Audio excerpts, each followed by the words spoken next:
오늘 말씀을 가지고 전 세대로 흘러가는 하나님의 복이라는 제목으로 함께 말씀을 나누도록 하겠습니다.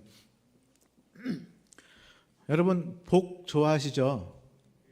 예, 우리나라 사람들은 특히 복을 무척 좋아하는 것 같아요. 뭐 해마다 연초가 되면 뭐라고 인사합니까? 새해 복 많이 받으세요. 네, 인사를 하고 또 한자 보면 한자 복복자. 뭐 요즘에는 조금 덜한 것 같은데 참 우리가 밥그릇, 수저, 옷, 돗자리 정말 많은 곳에 복복자가 쓰여져 있죠. 또 신문이나 인터넷에 나와 있는 오늘의 운세 눈이 갑니다.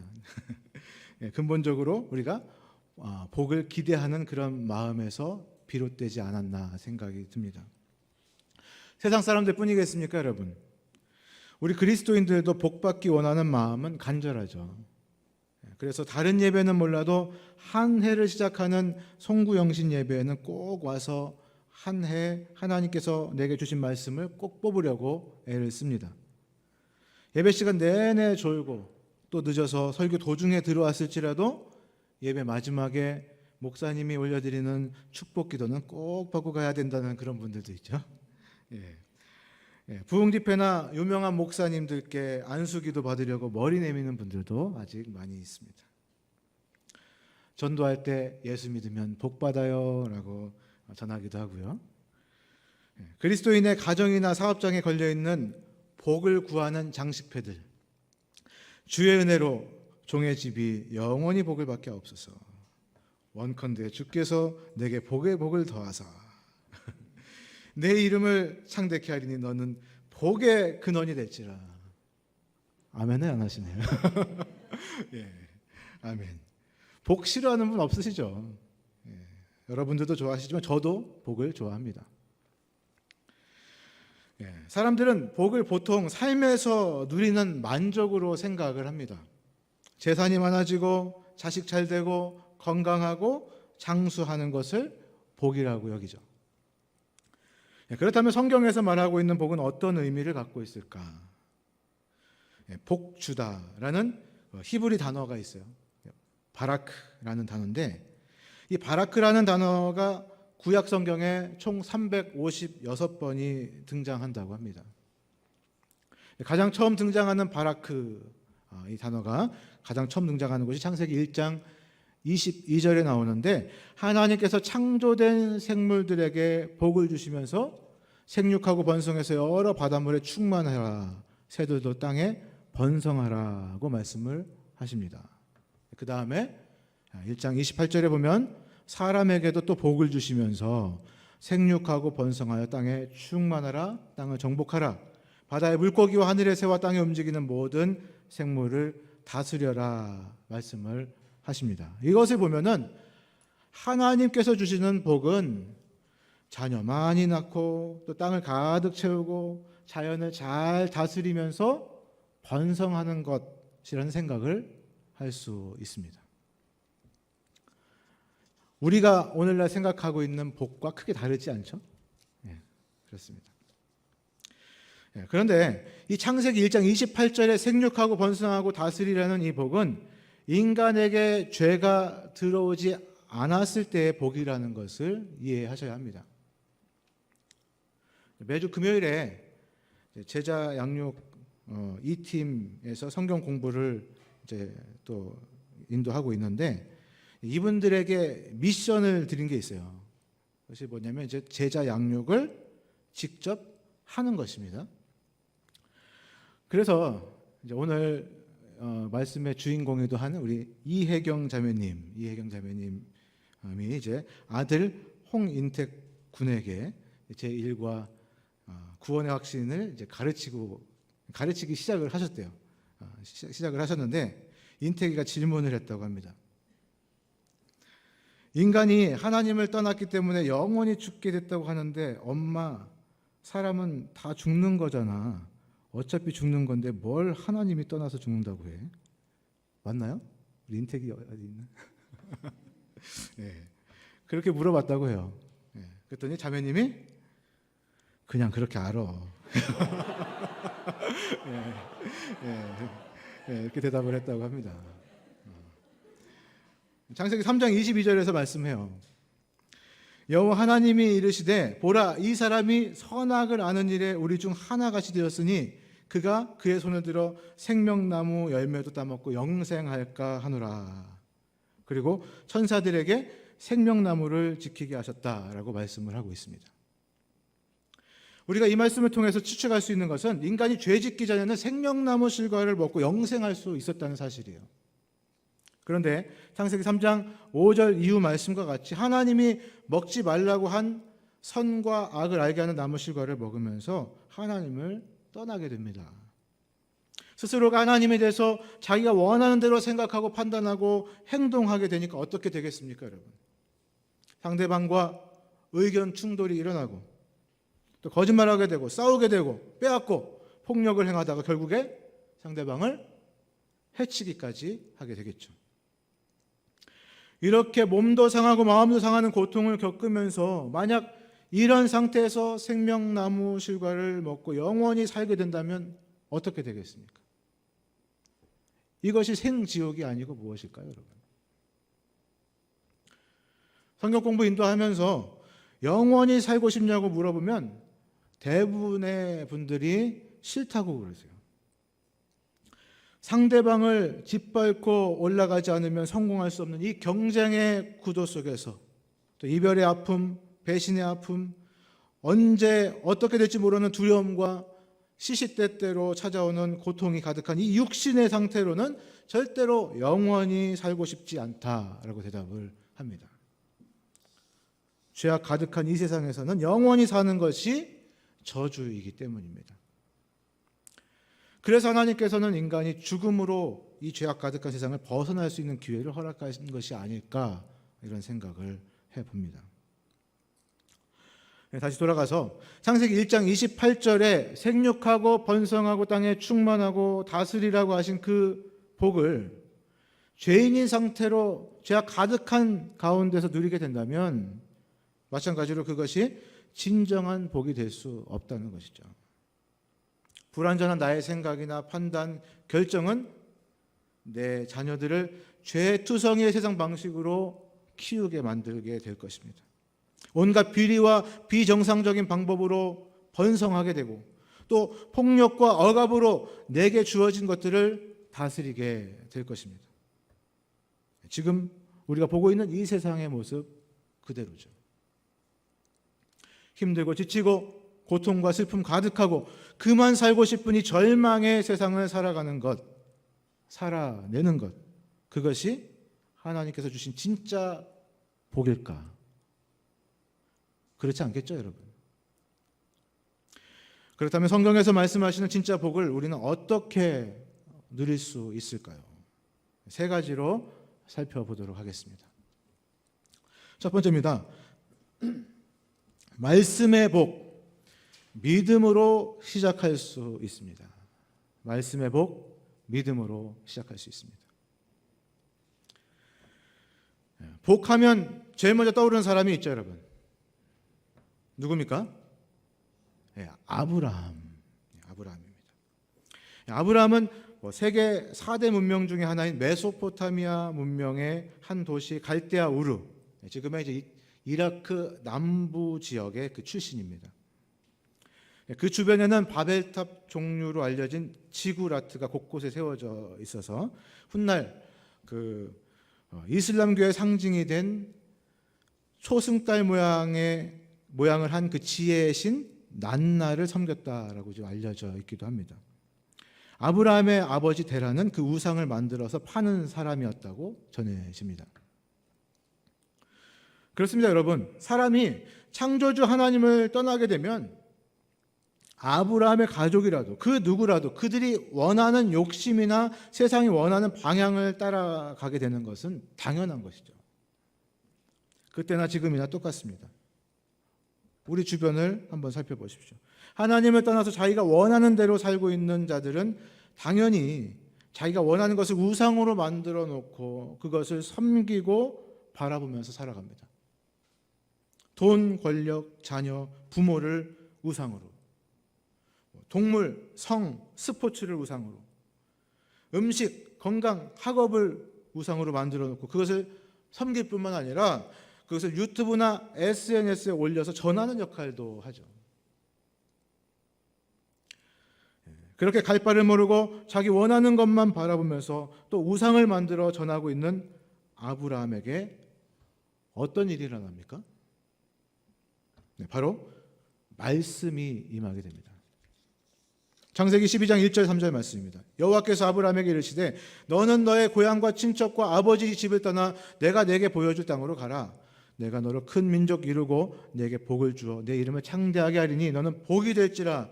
너를 축복하는 자에게는 내가 복을 내리고 너를 저주하는 자에게는 내가 저주하리니 땅의 모든 족속이 너로 말미암아 복을 얻을 것이라. 그리고 오늘 본문 말씀인 창세기 26장 2절 5절에서 아브라함의 아들인 이삭에게도 마찬가지로 하나님의 말씀이 임합니다. 여호와께서 이삭에게 나타나 이르시되 애굽으로 내려가지 말고 내가 내게 지시하는 땅으로 거주하라. 이 땅에 거류하면 내가 너와 함께 있어 내게 복을 주고 내가 이 모든 땅을 너와 네 자손에게 주리라. 내가 내 아버지 아브라함에게 맹세한 것을 이루어 내 자손을 하늘의 별과 같이 번성하게 하며 이 모든 땅을 내 자손에게 주리니 내 자손으로 말미암아 천하 만민이 복을 받으리라. 성경이 완성되기 전에는 하나님께서 이와 같이 천사를 통해서나 이렇게 직접 말씀을 하셨지만 지금과 같이 성경이 완성된 시대에는 말씀으로 말씀을 하시죠. 선교지나 또 성경이 들어가지 않은 지역은 지금도 직접 말씀하시기도 하고 기적적인 역사, 꿈을 통해서도 말씀을 하십니다. 그러나 우리가 살고 있는 지금 이 시대의 대한민국 우리 주변에서는 보통 완성된 성경 말씀을 통해서 말씀을 하십니다. 우리는 포스트 모더니즘이라고 말하는 상대적 가치 시대를 살아가고 있습니다. 찬양도 말씀도 예배도 훈련도 참 많아요. 그러나 자기가 선호하는 것만 취사 선택을 합니다. 사람들은 설교의 내용보다는 설교자의 외모나 언변 그리고 제스처에 더 관심이 많아요. 자기 마음을 훈훈하게 하거나 감동시키는 설교를 원하지 자기 가슴을 후벼 파는 설교를 원하지 않습니다. 거부 반응을 일으키죠. 왜 사람들이 큰 교회를 선호하겠습니까, 여러분? 교회들이 왜 대형화와 상업화를 지향하는지 아십니까? 교회가 커지게 되면 사람들이 거기서 선택할 것들이 많아지게 되거든요. 큰 교회는 뒤에 앉아서 자기가 듣고 싶은 설교만 듣고 자기가 읽고 싶은 성경만 말씀만 읽고 자기가 참여하고 싶은 프로그램만 참여하면 됩니다.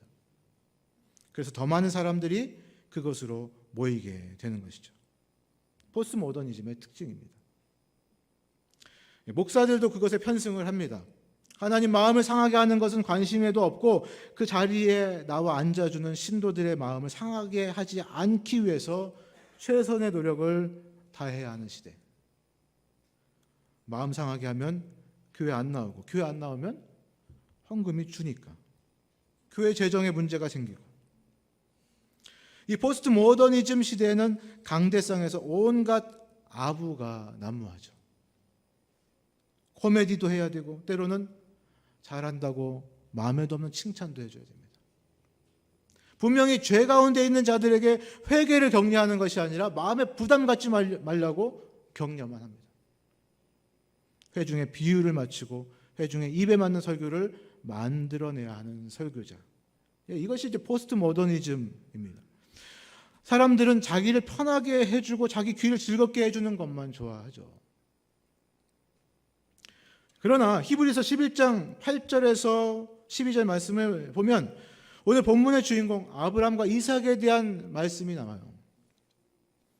믿음으로 아브라함은 부르심 받았을 때 갈 바를 알지 못하고 나아갔으며 동일한 약속을 유업으로 받은 이삭과 더불어 장막에 거하였으니 사라 자신도 단산하였으나 약속하신 이를 미쁘신 줄 알았습니다. 신실하신 분인 줄, 믿을 만한 분인 줄 알았습니다. 아브라함이 75세 본토 친척 아비집을 떠나 하나님께서 지시할 땅 가나안으로 가라는 말씀을 받았어요. 여러분 75세 나이 우리 찾아보니까 우리 이경자 권사님과 권영욱 권사님 만으로 75세 신데요.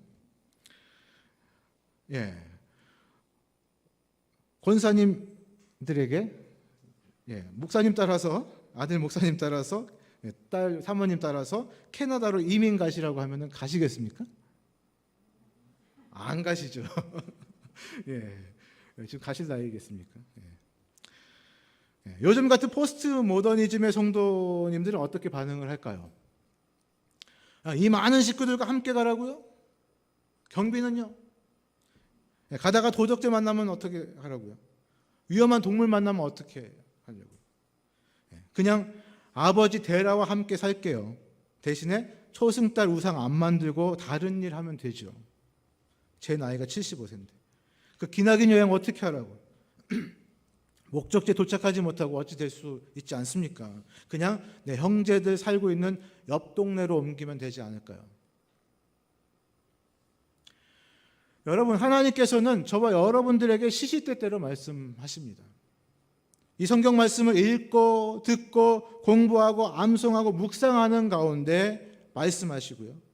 목사님들의 설교를 통해서 말씀하십니다. 주변 사람들의 입술을 통해서 하나님 말씀이 전달되기도 합니다. 그런데 문제는 그 말씀을 말씀 그대로 받는 믿음이 없어요. 영접하는 자, 곧 그 이름을 믿는 자들에게는 하나님의 자녀가 되는 권세를 주셨다고 요한복음 1장 12절에서 말씀하고 있습니다. 말씀을 통해 깨달음을 주셨다면 그 말씀에 토를 달지 않고 말씀 그대로 받아들이는 것이 믿음입니다. 말씀 그대로를 믿음으로 받아 하나님의 복을 누리시는 저와 여러분들이 되시기를 예수님의 이름으로 축복합니다. 성경에서 말씀하시는 진짜 복을 우리는 어떻게 누릴 수 있을까? 두 번째 사죄의 복, 예수 그리스도를 통해 누릴 수 있습니다. 사죄의 복, 예수 그리스도를 통해 누릴 수 있습니다. 아브라함에게 주시겠다고 약속한 하나님의 복은 창세기 1장 12절 28절 말씀과 같이 생육하고 번성하고 땅에 충만하고 모든 것을 다스리라는 창조 때 하나님께 주신 복과 유사하다고 말씀을 드렸어요.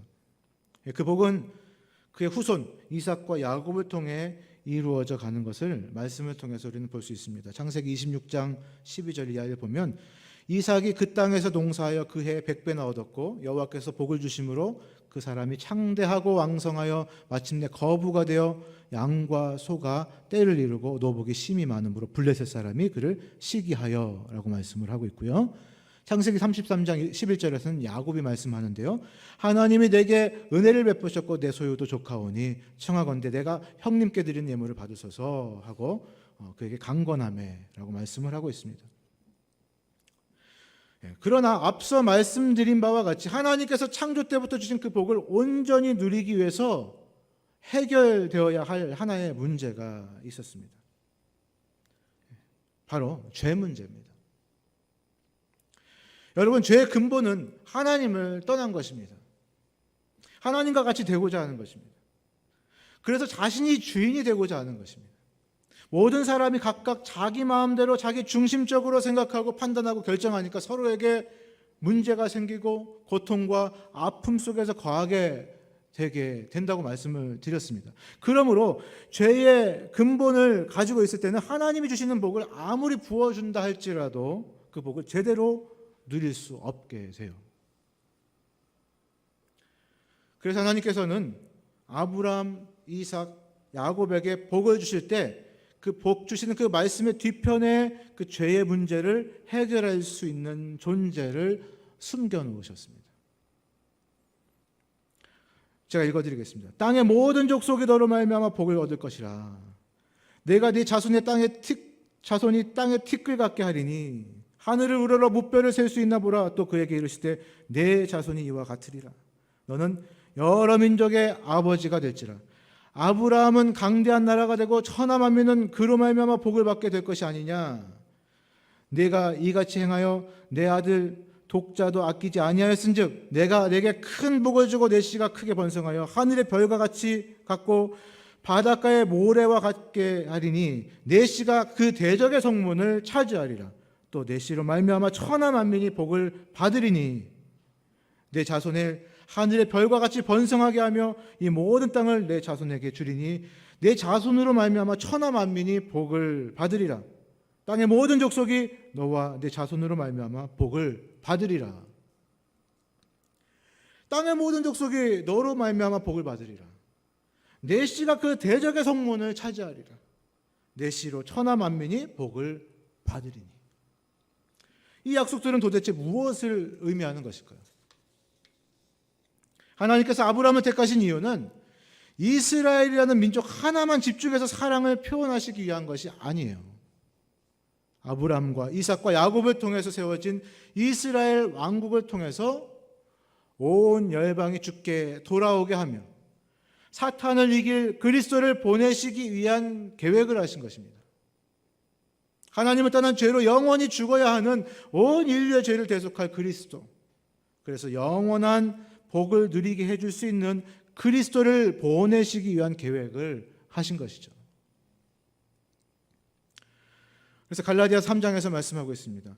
또 하나님이 이방을 믿음으로 말미암아 의로 정하신 것을 성경이 미리 알고 먼저 아브라함에게 복음을 전하되 모든 이방이 너로 인하여 복을 받으리라 하였으니 그러므로 믿음으로 말미암은 자는 믿음이 있는 아브라함과 함께 복을 받느니라. 그리스도께서 우리를 위하여 저주를 받은 바 되사 율법의 저주에서 우리를 속량하셨으니 기록된 바 나무에 달린 자마다 저주 아래에 있는 자라 하였습니다. 이는 그리스도 예수 안에서 아브라함의 복이 이방인에게 미치게 하고 또 우리로 하여금 믿음으로 말미암아 성령의 약속을 받게 하려 함이니라. 아멘. 아브라함의 후손으로 보내신 예수 그리스도가 저와 여러분들의 죄를 대신하여 죽으셨습니다. 이 세상의 한 영혼의 죄의 문제를 해결하시기 위해 하나님께서는 한 사람 아브라함을 택하셨고 또 한 민족을 세우셨습니다. 그리고 그 민족의 죄 없는 한 씨로 보내신 그리스도로 하여금 천하 만민이 복을 누리게 되는 은혜를 허락하신 것입니다. 우리 모두가 죄 없는 한 영혼 그리스도의 그 은혜로 말미암아 복을 얻은 자들임을 믿으시기 바랍니다. 아멘. 성경에서 말씀하시는 진짜 복을 우리는 어떻게 누릴 수 있을까? 마지막 세 번째입니다. 순종의 복, 성화를 통해 완성할 수 있습니다. 순종의 복, 성화를 통해 완성할 수 있습니다. 제가 사역을 좀 벌리는 은사가 좀 있잖아요. 그래서 제 주변에 있는 분들이 좀 힘들어 하시는데, 예전에는 뭐 주일 수요일 중심으로 사역을 하다가 이제 몇 년 전부터 주중 사역을 좀 이제 만들어서 모이기 힘쓰도록 노력을 했었습니다. 화요일 신방, 수요일 제자 양육, 주심 예배, 목요일 연합 목장, 금요일 뭐 전도 선교팀 제자 양육, 토요일 뭐 제자 양육, 주일 준비 뭐 이렇게 사역들을 이렇게 하고 있었는데, 뭐 매일매일 교회 찾아오시는 성도님들이 있어서 좋고요. 또 함께 사역 감당하니까 좋고, 이제 그랬는데 코로나가 터졌잖아요. 그러면서 이전처럼 주중 사역을 제한해 가지고 수요일하고 주일 중심으로 바꾸게 됐습니다. 몸은 좀 편해졌는데 왜 그리 기쁨이 없는지, 사실 좀 많이 힘들었습니다. 시간은 좀 있으니까 교회에서 여러 이제 보완할 부분들, 정비하는 시간들을 갖긴 했습니다. 근데 이제 생각을 해보니까 왜 이렇게 힘들까? 뭐 다른 문제들도 있었겠지만 우리가 말씀을 받은 대로 행하는 사역들이 이루어지지 않으니까 힘들더라고요. 이제는 다시 모이기 시작하면서 현재는 두 개의 제자 양육팀과 함께 하고 있고 또 신방팀과 다른 사역들을 진행을 하고 있습니다. 은혜가 있어서 너무 감사드리고 있습니다. 그런데 이제 코로나 전보다 이제 코로나 후에 모이는 그 모임에 더 강하게 제가 좀 요구하는 것들이 좀 있어요. 경건의, 그러니까 뭐 제자 양육팀 같은 경우는 경건의 훈련 더 하게 하고 또 나누는 것 하게 하고 제자 양육을 직접 하도록 계속 격려하고 있습니다. 힘들어도 부담돼도 말씀으로 순종할 때 하나님의 역사가 일어나기 때문이에요. 여러분, 누가 자격이 있어서 성경 공부 가르칩니까? 누가 말 잘해서 밖에 나가서 전도합니까? 누가 성품 좋아서 목회를 합니까? 고학력의 경험이 풍부한 성도 여러분들에게 누가 어떤 자격으로 매주 말씀을 전합니까? 자격 없습니다. 바로 주께서 주신 말씀을 그대로 순종하는 것을 통해서 성령이 역사하시는 것이고, 또 변화와 더불어 점점 더 성숙해져 가는 은혜를 입게 되는 것이죠. 이 순종이 바로 하나님께서 주시는 마지막 복의 완성이라고 할 수 있습니다. 성경학자들은 하나님께서 아브라함에게 말씀하시기 전에 아버지 데라에게 먼저 말씀하셨을 것이다 라고 추측을 하는 사람들이 있어요. 그래서 하나님께서 가라시는 그 땅 가나안으로 이제 데라, 창세기 11장을 보면은 데라 가족이 다 이제 가다가 하란에 머물게 됩니다. 하란 땅에 머물고 그러다가 이제 나중에 하란에서 우리 아브람 식구들만 이제 가나안 땅으로 다시 향하게 됐는데, 왜 데라 가족이 거기에 그냥 머물렀을까요? 무서웠으니까, 또 두려웠으니까. 또 다른 시작을 하는 것이 쉬웠겠습니까, 여러분? 데라는 어찌 보면 그 다음 순종이 없었던 것입니다. 그러나 아브라함은 달랐습니다. 한 번도 가보지 않았던 미지의 땅 가나안에 말씀하신 것을 믿고 순종하면서 발을 옮깁니다. 그 결과 바로 믿음의 조상, 순종의 아이콘 아브라함이 탄생하게 된 것이고, 그 자손을 통해서 저와 여러분들을 구원할 메시아가 허락된 것임을 믿으시기 바랍니다. 오늘 저와 여러분은 어린이부, 청소년부, 장년부를 이어서 전 세대를 하나님께 올려드리는 예배를 하나님께 올려드리고 있습니다. 모든 세대가 하나님께서 주시기 원하시는 진정한 복을 누리게 하기 위해서 어떻게 해야 할까? 각 세대가 말씀으로 오신 예수 그리스도를 믿음으로 온전히 영접하게 하고, 또 예수 그리스도의 말씀에 순종하는 인생으로 살도록 돕는 것밖에 없어요. 그렇다면 어린이, 청소년, 청년, 장년을 무엇으로 이을 수 있을까 생각을 해봤습니다. 예수 그리스도께서 각 세대 어린이, 청소년, 청장년의 한 영혼을 위해서 이 땅에 오셨잖아요. 그렇기 때문에 우리가 한 영혼에게 마음을 향하며 진심으로 그들을 섬길 때 각 세대가 예수 그리스도의 목적인 한 영혼으로 하나가 될 줄 믿습니다. 전 세대로 흘러가는 하나님의 복은 바로 한 영혼입니다. 한 영혼을 위해서 말씀을 주셨고요, 한 영혼을 위해 그리스도를 주셨기 때문입니다. 한 영혼을 세우기 위해 순종하여 축복의 통로의 역할을 온전히 감당한 아브라함, 이삭과 같이 저와 여러분들도 전 세대에 걸친 한 영혼의 축복의 통로가 되시기를 예수 그리스도의 이름으로 축복합니다. 함께 잠깐 기도하도록 하겠습니다.